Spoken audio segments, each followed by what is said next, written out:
नमस्कार दोस्तों, मैं हूं शुभम और आज की इस वीडियो में हम MPPSC mains GS paper fourth को कवर करेंगे, जो आपका एथिक्स का पेपर होता है, जिसकी फर्स्ट यूनिट में हमें कुछ इंडियन थिंकर साथ ही कुछ वेस्टर्न थिंकर दिए हुए हैं। तो चलिए स्टार्ट करते हैं आज के इस वीडियो के थ्रू। आज का हमारा टॉपिक है अरस्तु।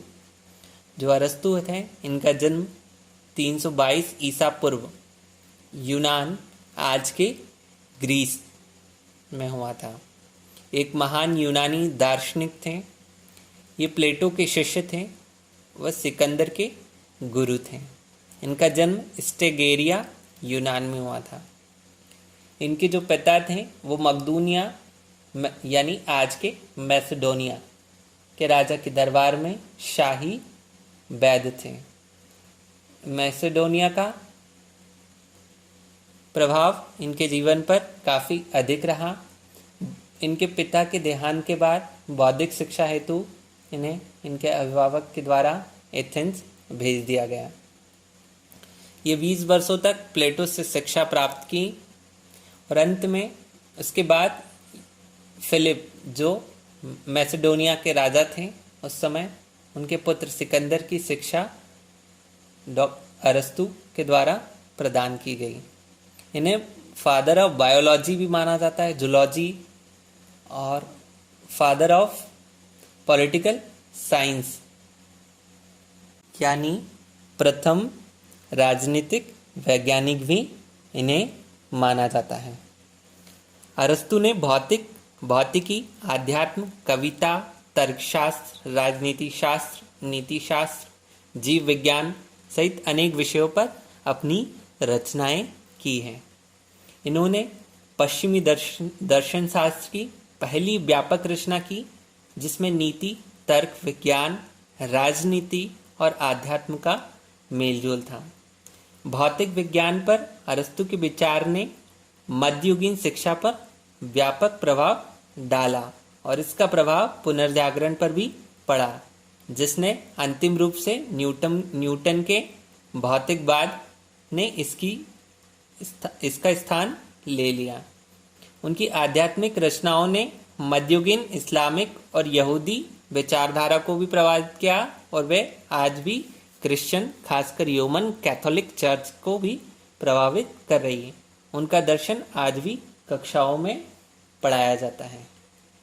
अरस्तु को उस समय सबसे बुद्धिमान व्यक्ति माना जाता था, जिसकी प्रशंसा स्वयं उनके गुरु प्लेटो भी कहते थे। यानी इसका मतलब उस समय जितना भी ज्ञान उपलब्ध था, जितनी सारी चीज़ों के बारे में आप जान सकते थे, वो सभी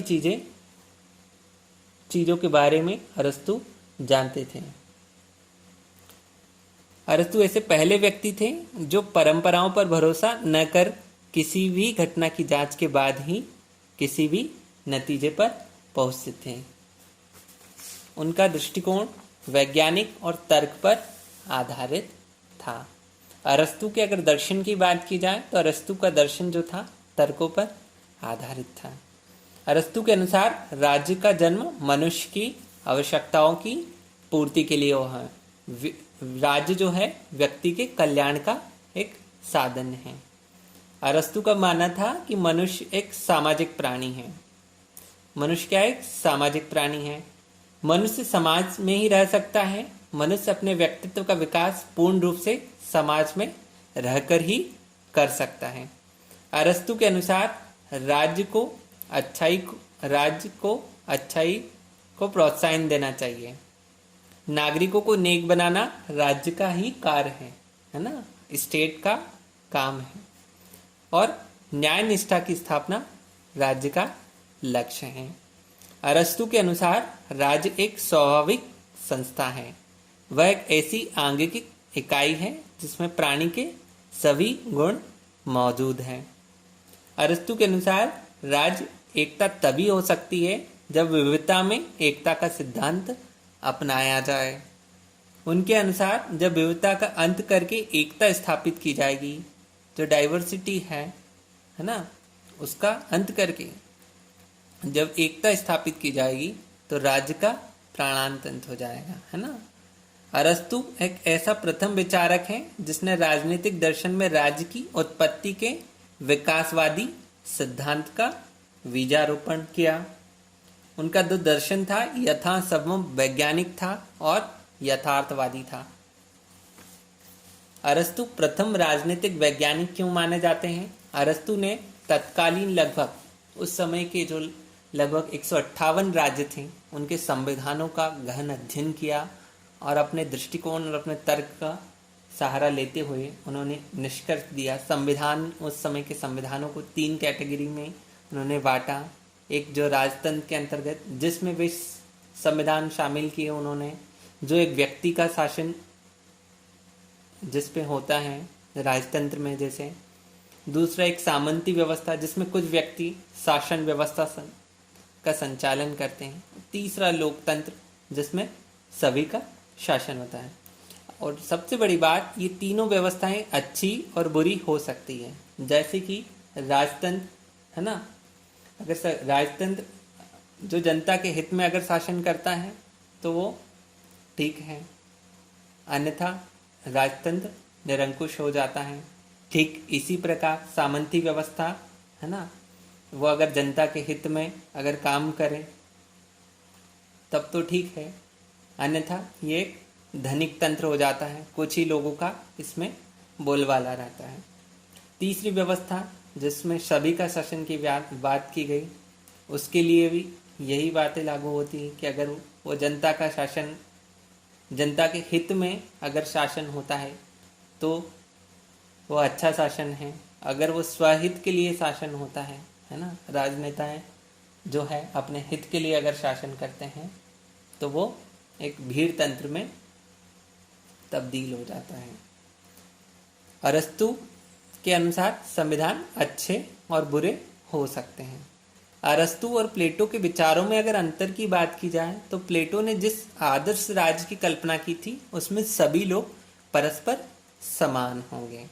भाई अरस्तु का कथन था कि इस प्रकार के राज्य में प्रेम में स्थिरता नहीं होगी, क्योंकि किसी का किसी पे अधिकार जब तक नहीं होगा तब तक प्रेम नहीं होगा, ऐसा अरस्तु का मानना था। अरस्तु की मुख्य कृतियों पर बात की जाए या रचनाओं की बात की जाए तो उसमें पॉलिटिक्स है ना, इसी का एक पार्ट है निमोर्चे एथिक्स, हिस्ट्री ऑफ एनिमल्स, आर्गेनन जो तर्क शास्त्र के नियमों का जिसमें निरूपण किया गया है, ऑन जनरेशन एंड करप्शन, और उनका प्रसिद्ध ग्रंथ है पेरिपोएटिकेस।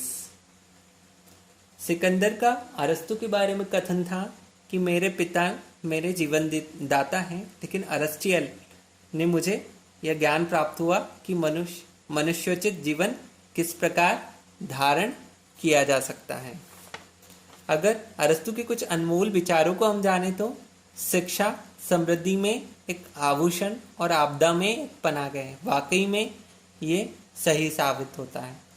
गरीबी क्रांति और अपराध की जननी है।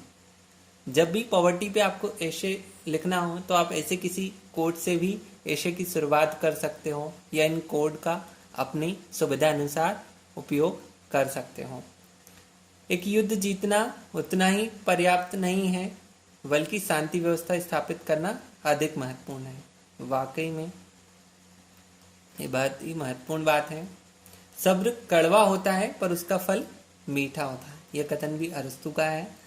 एक निश्चित दिमाग की निशानी कि वह किसी विचार को स्वीकार किए बिना ही उसका आनंद लेने में सक्षम होता है। धन्यवाद दोस्तों, शॉर्ट वीडियो के माध्यम से किया जा रहा हमारा प्रयास आपको कैसा लगा, अपना फीडबैक कमेंट्स के थ्रू हम तक पहुंचाइए और प्लीज़ चैनल को सब्सक्राइब कीजिए। ऐसे ही आने वाले वीडियोस में हम और भी टॉपिक्स को कवर करेंगे।